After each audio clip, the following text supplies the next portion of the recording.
Salut à tous, bienvenue. Si vous avez envie de découvrir des livres à lire cet été, eh bien restez avec nous parce que vous allez avoir de la matière. C'est le Sefer du libraire et je suis avec, comme chaque semaine, Julien Pellet et Nathalie Hirschsprung. Salut à tous les deux. Bonjour. Vous avez la pêche ce matin, je vois. Oui, toujours. Ça rit, c'est un petit peu à cause de moi, mais bon, c'est pas grave, je vais pas tout vous dévoiler. Alors, on va parler de livres d'auteurs et surtout des auteurs qui parlent de leurs livres, Nathalie. Absolument. Alors, je commence juste par dire que nous sommes en pleine tournée de notre ami Marc Roger. Ah bah oui, ça il faut le rappeler, c'est sûr. Grégoire et le vieux libraire. On était à Jérusalem hier soir. On part pour Haïfa ce soir. La tournée se passe super bien. Les gens sont absolument ravis, enchantés. Alors, appel à Haïfa et Ashdod, qui sont les deux dernières dates. Ne manquez pas. Si vous avez envie de savoir qui est Marc Roger, regardez l'émission de la semaine dernière. Nous avons le plaisir de le recevoir. Il était génial. Voilà, un lecteur absolument incroyable. Lecteur public. Alors oui, aujourd'hui, j'ai choisi de vous présenter 3 livres d'une manière un peu différente. D'habitude, c'est quand je présente, je dis ce que j'en pense, pourquoi j'ai aimé, etc. Et là, on est face à 3 immenses écrivains qui parlent extrêmement bien de ce qu'ils ont voulu dire dans leurs livres. Et c'est pour ça que j'ai choisi de les citer. Alors on va commencer avec Boris Cyrulnik, La nuit, j'écrivais des soleils. C'est quoi, c'est son dernier livre ? J'écrirais des soleils, pardon. Publié aux éditions Odile Jacob en avril 2019. Oui, c'est son dernier livre. Et c'est un livre extrêmement bienveillant sur un sujet difficile, sur la difficulté à se construire quand on n'a pas eu une vie affective très solide lorsqu'on était enfant. Ouais. Donc il évoque par exemple des orphelins célèbres parmi les écrivains, je pense à Romain Gary, mais pas que. Et voici ce qu'il dit sur son livre. « Je sais maintenant, grâce aux récits intimes de mon fort intérieur et aux histoires des enfances fracassées, qu'il est toujours possible d'écrire des soleils. Combien parmi les écrivains, d'enfants orphelins, d'enfants négligés, rejetés, qui tous ont combattu la perte avec des mots écrits. Pour eux, le simple fait d'écrire changea le goût du monde. Le manque invite à la créativité, la perte invite à l'art, l'orphelinage invite au roman. Une vie sans action, sans rencontre et sans chagrin ne serait qu'une existence sans plaisir et sans rêve, un gouffre de glace. Crier son désespoir n'est pas une écriture, il faut chercher les mots qui donnent forme à la détresse pour mieux la voir, hors de soi. Il faut mettre en scène l'expression de son malheur. L'écriture comble le gouffre de la perte, mais il ne suffit pas d'écrire pour retrouver le bonheur. En écrivant, en raturant, en gribouillant des flèches dans tous les sens, l'écrivain raccommode son moi déchiré. Les mots écrits métamorphosent la souffrance. Ouais, le fameux Boris Cyrulnik, tout le monde le connaît, hein, il a soigné énormément d'enfants, il écrit mais il ne fait pas que ça. Voilà, c'est un neuropsychiatre extrêmement connu, c'est quelqu'un de très empathique, de très bienveillant, c'est toujours un pur plaisir de voir arriver son dernier livre. Voilà, et puis avec lui, il y a toujours de l'espoir, plaidoyer pour la vie, c'est ce que vous m'avez dit, Nathalie. C'est très positif, ouais. C'est un plaidoyer pour la vie, en fait. Voilà, c'est ça. Alors, on continue avec un deuxième livre. Alors là, c'est un autre style. Franz Olivier Gisbert, tout le monde le connaît, évidemment. Et c'est son dernier livre aussi. Oui, alors c'est bien des nouveautés pour l'été, j'aime bien. Ouais. Tout frais, le Schmock, paru aux éditions Gallimard en mai 2019. Alors là, on change totalement de décor. On est dans une enquête salutaire, très bien documentée, menée avec ardeur dans le bruit et la fureur. Alors c'est vrai que c'est assez, on va dire, intéressant qu'il sorte ce livre juste maintenant parce que ces derniers mois, il a beaucoup pris position pour défendre Israël, pour défendre les Juifs en France et surtout s'élever contre l'antisémitisme. Et je pense que de voir un peu ces phénomènes se reproduire, hein, certains comparent ça à l'Allemagne dans les années 20, il y a des phénomènes similaires, même si ce sont deux situations complètement différentes. Ça a dû probablement l'encourager à écrire cette enquête sur l'Allemagne. Comment en Allemagne les Juifs ont mis tant de temps à se sauver Voilà. Et comment les nazis sont comment montés, des personnes aussi brillantes que des musiciens, des artistes, etc. ont pris à la légère l'arrivée du nazisme. Voilà. Et puis certains se sont fait embrigader aussi, quoi. Tout à fait. Donc c'est assez intéressant. Alors je cite juste un petit extrait. Ouais. J'écris des romans pour raconter des histoires. Depuis longtemps, j'en avais une qui me courait dans la tête et qui se déroulait dans l'Allemagne nazie du siècle dernier, en Bavière. Une histoire d'amour, d'amitié. Malgré toutes mes lectures sur la période hitlérienne, je n'ai jamais réussi à comprendre pourquoi tant d'Allemands bien, respectables, avaient pris à la légère la montée du nazisme, tandis que les Juifs tardaient étrangement à fuir. Par quelle aberration, à cause de quelle complaisance, quelle lâcheté le nazisme fut-il possible ? Qu'était-il arrivé à ce grand pays de musiciens, de philosophes et de poètes ? Ces questions-là n'ont jamais cessé de me hanter. Je crois que l'histoire d'Elie, Elsa, Lila, Karl et les autres apporte quelques clés. Après tout, il n'y a que les fous pour tenter de répondre à ce genre de questions, les fous ou les personnages de romans.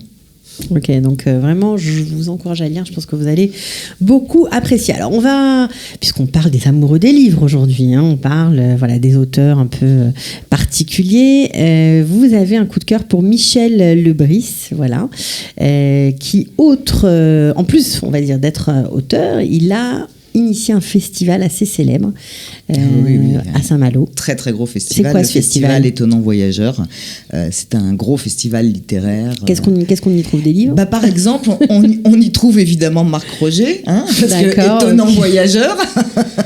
Pas que, vraiment des on peut acheter des livres, c'est un festival où il y a des lectures. Oui, bien sûr. Et on y voit effectivement des écrivains qu'on aime. On y parle de journal de voyage, de récits de voyage, mais pas que. C'est vraiment un festival qui prend de plus en plus d'ampleur. Ok, alors là, vous l'avez choisi pour ce livre qui s'appelle Pour l'amour des livres. Et lui, carrément, c'est une ode en fait à la littérature, en gros. Alors, c'est une ode à la littérature. Alors, je précise qu'il est sorti aux éditions Grasset cette année. Michel Lebris est un immense écrivain. Et dans ce livre, il rend hommage non seulement à ce que la littérature... C'est une pro du français qui le dit, donc... Non, c'est vraiment un immense écrivain.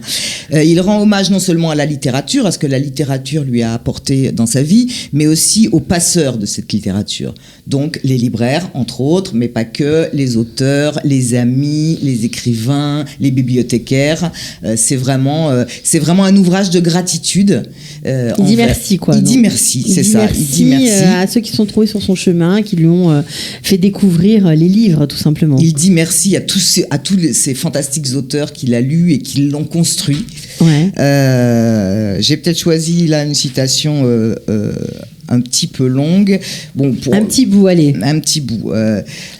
Donc, j'ai voulu ce livre comme un acte de remerciement pour dire simplement ce que je dois au livre, ce que tous nous devons au livre. Plus nécessaire que jamais face au brouhaha du monde, autant chaque jour un peu plus refusé à l'oubli de soi et des autres. Pour le plus précieux des messages, dans le temps silencieux de la lecture, qu'il est en chacun de nous un royaume, une dimension d'éternité qui nous fait humains et libres. Comme c'est beau. Donc là, je vous garantis que tout passionné de littérature ne pourra qu'adorer ce livre. Bon, ok. Alors on prend note, évidemment, et merci Nathalie pour ces suggestions très sympathiques et intéressantes. Et on va passer bien sûr à notre ami Julien. Alors Julien, là, obligatoire, après ces jolis livres, une BD. Mais on peut pas. On est habitué au roman graphique, une BD, tout ça. On est obligé de commencer par la BD. On commence par la BD, très bien. Je perturbe l'ordre de ce matin, mais c'est pas grave. Alors, quelle BD tu nous proposes, Julien? Alors, je pense qu'on n'a pas besoin de présenter Jacques Martin et son héros Lefranc, mais on va quand même le faire. Quand même le faire. Alors, Jacques Martin en matière de BD, ce n'est pas l'homme de télé, qu'on se méprenne pas. C'est pas tout à fait pareil. C'est une des références en matière de BD francophone. C'était un des représentants de ce qu'on a appelé l'école de Bruxelles, avec Hergé et Edgar Jacobs notamment. Et c'est un auteur et dessinateur prolifique, puisqu'il a été à l'origine de pas moins de 7 séries de BD, dont les plus connues sont Alix, qui se déroule dans l'Antiquité romaine, et Lefranc, qui se déroule dans les années 50, où on suit le héros qui est un journaliste, Guy Lefranc. Ça ressemble un peu. Alors c'est intéressant parce qu'entre vous avez cité trois BD, et c'est un peu la trame est un peu la même, quoi. Voilà, Lefranc, c'est un peu Tintin chez Blake et Mortimer, ouais, c'est ça. En quelque sorte. Et bon, Jacques Martin est décédé en 2010, et une partie de son œuvre a été continuée par un certain nombre d'auteurs et de dessinateurs. Et là, notamment, donc Lefranc, dont on a le dernier volume, Lune Rouge, qui est paru il y a quelques mois, par Christophe Alves et François Corteggiani. Ouais, ça a l'air très sympa. Oui, on est donc en pleine guerre froide, en pleine guerre des étoiles. Donc pas le film, mais en fait, le programme la lutte qu'ont menée les Américains et les Soviétiques pour la conquête de l'espace. Et on voit, avec le titre Lune Rouge et avec la belle fusée qui est... Américaine non, justement, puisqu'on voit le marteau et la faucille. Pardon. Donc on comprend de quoi il s'agit. Et on comprend on est en plein dans cette lutte-là. Est-ce que la fusée va atterrir sur la Lune avant, lunir plutôt, ce sera plus intéressant. Allunir sur la Lune avant celle des Américains, c'est tout l'objet du livre. D'accord, ok. Alors ça, c'était pour la BD. On vous oublie pas, on vous habitue comme ça, on continue. Alors par contre, tu nous as amené deux livres assez intéressants pour ceux qui se passionnent pour l'histoire de l'Irlande, voilà, et de leur lutte pour leur indépendance, on va dire ça comme ça. Alors, quel est cet auteur ? Alors, c'est donc Sorge Chalandon, qui est un romancier, essayiste et journaliste français, et qui a notamment, pour le quotidien Libération, qui a couvert le conflit nord-irlandais, le procès de Klaus Barbie, ce qui lui a valu d'ailleurs le prix Albert Londres. Et en fait, pendant qu'il couvrait donc le conflit nord-irlandais, il s'est lié d'amitié avec un certain nombre de personnes là-bas, et notamment un homme qui s'appelle Dennis Donaldson, qui était un des leaders de la rébellion et de la cause républicaine. Et cet homme, on a appris un beau jour que pendant 20 ans, il avait trahi sa cause. Donc ce leader irlandais, auprès duquel il prenait toutes ces informations, j'imagine, et avec lequel il s'est lié d'amitié, était en fait un traître. Voilà. Donc ça part d'un fait réel. Oui. Donc il a travaillé pour les Britanniques. Ouais. Et la plupart des Irlandais fidèles à la cause républicaine étaient sous le choc. Sorge Chalandon aussi, parce que c'est non seulement la trahison d'une cause, mais la trahison d'une amitié. Il le considérait véritablement comme un ami. Et en fait, il nous raconte dans ce livre Mon traître, qui n'est pas une nouveauté, c'est paru il y a une dizaine d'années.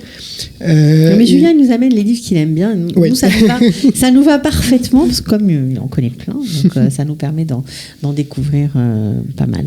Donc il nous raconte cette histoire sous la forme d'un roman. Le héros, c'est Antoine, qui est un luthier parisien. Donc c'est évidemment le double de Sorge Chalandon, et il va rencontrer un certain nombre En fait, il va se rendre à Dublin pour retrouver un ami, et il a 3 heures devant lui avant de repartir, et il se dit qu'il va aller visiter Belfast, donc dans le nord. Et là, il tombe amoureux de la ville, de la population, de l'Irlande, de tout ce que l'Irlande représente. Voilà, la musique, la bière, tout ça. Et oui. Et il va retourner plusieurs fois là-bas, se lier d'amitié avec beaucoup de gens, et rencontrer un personnage qui dans le roman s'appelle Tyrone Meehan, qui est le traître. Voilà. Bon, alors ce qui est génial avec lui, c'est que il a écrit un deuxième livre. Alors là, c'est son histoire à lui, sa trahison personnelle qu'il a vécue. Mais là, il écrit l'histoire du point de vue du traître. Voilà. C'est le deuxième bouquin que vous nous proposez. C'est la suite, Retour à Killybegs. Voilà. Killybegs, c'est le village dans lequel va se réfugier le traître une fois que sa trahison a été découverte. Et Comment il a terminé ? Pardon ? Comment il a terminé ? Je ne vais pas vous dire. Dites-nous. J'essaie de lui faire dévoiler l'histoire, mais il ne veut pas. Bon, alors, ok, il faut lire le livre. Et donc, on voit l'histoire à travers les yeux, effectivement, du traître. On comprend qu'est-ce qui l'a poussé à ses actes. Et c'est passionnant, et c'est très, très bien écrit. on retrouve On l'Irlande. retient Sorge Chalandon, c'est le nom de l'auteur. Il y a 2 livres qu'on vous propose ce matin. Lisez-les, apparemment, ça vaut le détour. Alors, un autre livre, alors là, c'est le coup de cœur de Julien. C'est pas un truc récent, mais c'est un bon gros roman, comme on les cherche l'été. Voilà. Parfois, on est en vacances, les enfants sont partis, on est tranquille. On peut soit à la plage, soit sur le balcon de l'endroit où vous vous situez, peu importe, à la montagne où vous voulez, prendre un bon gros pavé et le déguster. Apparemment, c'est le coup de cœur de notre ami Julien. C'est mon coup de cœur, le dernier en date. Et juste pour dire, je ne l'ai pas lu dans les meilleures conditions. J'étais ni à la plage, ni bien tranquille. J'étais en période de travail et en plein déménagement personnel. Et malgré tout ça, je ne l'ai pas lâché. C'est un de ces romans qu'on n'a pas envie de terminer, et pourtant il est assez volumineux. Alors, ça se passe dans l'Amérique des années 50. Voilà, des années 50 à 70. On suit une famille pas forcément classique, 2 parents, 6 enfants, des adventistes du 7e jour, donc des chrétiens qui font Shabbat le même jour que nous. Et en fait, on suit toute cette famille durant ces 20 à 30 ans. Donc on les suit eux, puis il y a l'histoire de l'Amérique derrière aussi. En fait. Voilà. Il est énormément question de baseball, qui aux États-Unis est bien plus qu'un sport, et on s'en rend compte notamment en lisant ce livre. Donc si vous aimez ce sport, vous allez être aux anges, et même si vous l'aimez pas, je pense que ça vaut la peine de dépasser certains a priori, parce que le reste du roman vaut largement la peine. Bon, voilà. Alors, merci pour ce conseil qu'on va prendre à la lettre, mon cher Julien.